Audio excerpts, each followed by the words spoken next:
wabarakatuh. Izin memperkenalkan diri, nama saya Desi Nur Anggraini, mahasiswi KPI 1 STI Dr. KHZ Mutakin.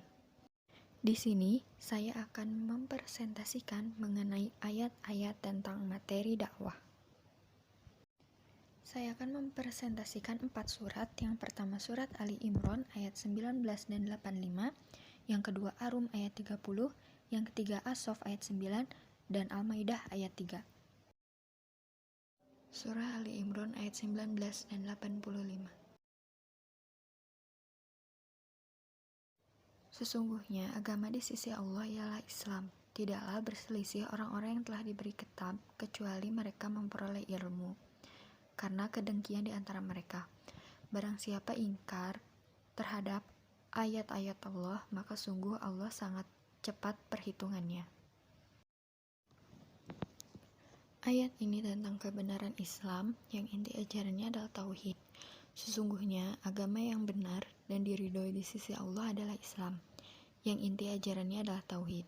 Tidaklah berselisih orang-orang yang telah diberi kitab, yakni para penganut Yahudi dan Nasrani, terhadap kebenaran Islam, kecuali atau justru setelah mereka memperoleh pengetahuan tentang hal itu, bukan karena ketidaktahuan.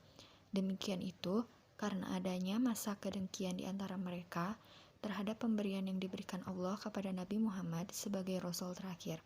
Padahal barang siapa ingkar terhadap ayat-ayat Allah, baik yang tertulis maupun yang tak tertulis, maka sungguh Allah sangat cepat perhitungannya terhadap amal-amal hambanya. Surat Ali Imran ayat 85 yang artinya, dan barang siapa mencari agama selain Islam, dia tidak akan diterima, dan di akhirat dia termasuk orang yang rugi.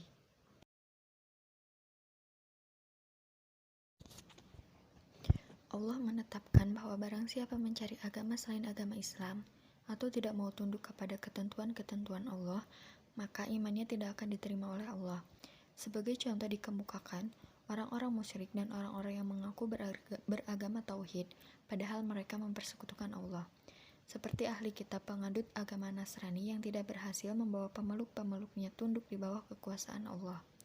Agama yang semacam ini adalah tradisi belaka, yang tidak dapat mendatangkan kemaslahatan kepada pemeluknya, bahkan memberikan mereka ke lembah kehancuran, dan menjadi sumber permusuhan antara manusia di dunia, serta menjadi sebab penyesalan mereka di akhirat. Orang yang mencari agama lain selain Islam untuk menjadikannya agama, di akhirat nanti termasuk orang yang merugi. Quran Surat Ar-Rum ayat 30.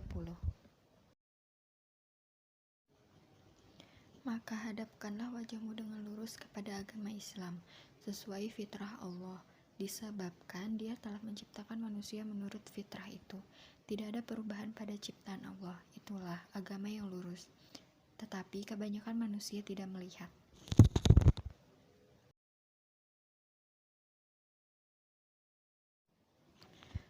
Setelah memaparkan bukti-bukti keesaan dan kekuasaan Allah serta meminta-minta Rasul dan umatnya bersabar dalam berdakwah, melalui ayat berikut Allah meminta mereka agar selalu mengikuti agama Islam, agama yang sesuai fitrah.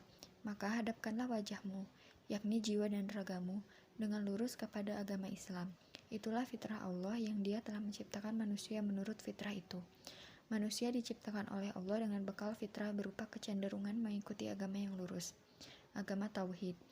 Inilah asal-usul manusia, dan tidak boleh ada seorang pun yang melakukan perubahan pada ciptaan Allah tersebut. Itulah agama yang lurus, agama tauhid.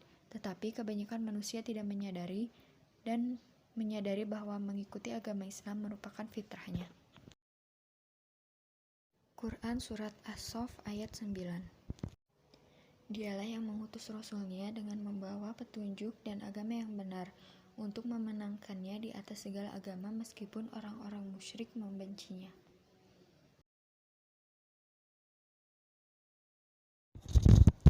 Ayat ini datang bahwa Allah telah mengutus Nabi Muhammad dengan tugas menyampaikan agamanya kepada seluruh manusia.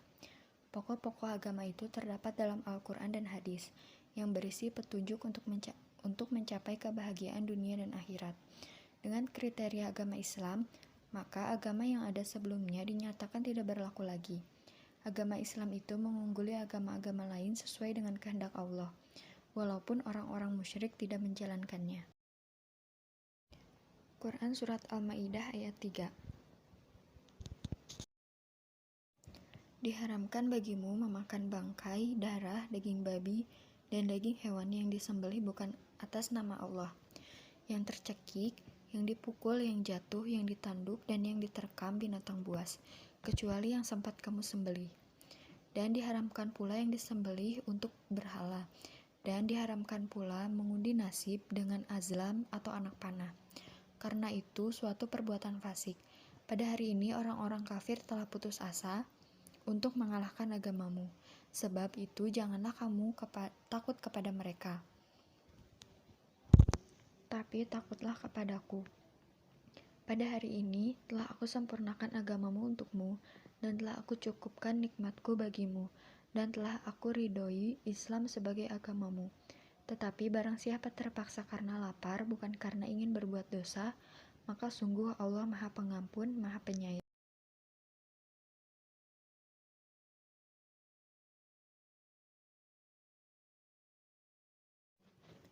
Dalam ayat ini dijelaskan makanan-makanan yang diharamkan, yaitu bangkai, yaitu binatang yang mati tanpa disembelih.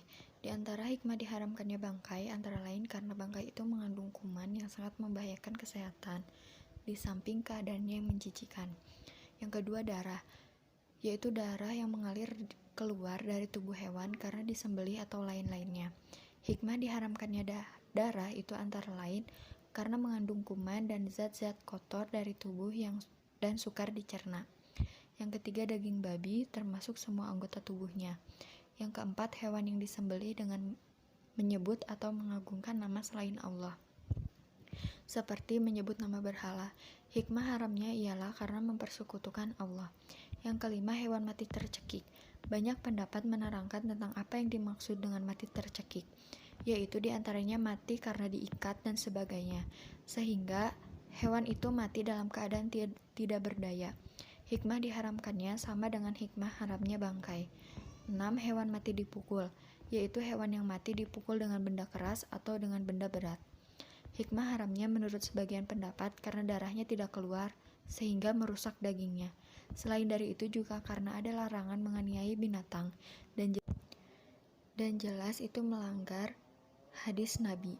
Yang ketujuh, hewan yang mati karena jatuh dari tempat yang tinggi seperti jatuh dari atas bukit, masuk ke dalam jurang. Yang kedelapan, hewan mati karena ditanduk oleh hewan lain. Yang kesembilan, hewan mati diterkam binatang buas. Yang kesepuluh, hewan yang disembelih untuk berhala, sebagaimana yang diperbuat oleh orang Arab pada zaman jahiliyah yang menyembelih hewan di dekat berhala-berhala yang jumlahnya 360, terdapat di sekitar Ka'bah. Selanjutnya diterangkan tentang haramnya mengundi nasib dengan anak panah seperti yang dilakukan oleh orang Arab pada zaman jahiliyah. Perbuatan ini dilarang karena mengandung syirik atau tahayul dan huruf. Dalam ayat ini juga telah dijelaskan bahwa Allah telah menyempurnakan agama Islam dan telah mencukupkan nikmatnya, serta telah ridho agama Islam menjadi agama umat manusia.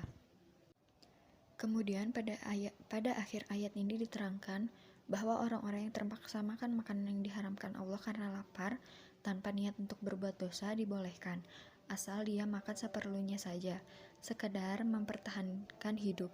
Sesungguhnya Allah Maha Pengampun, Maha Penyayang.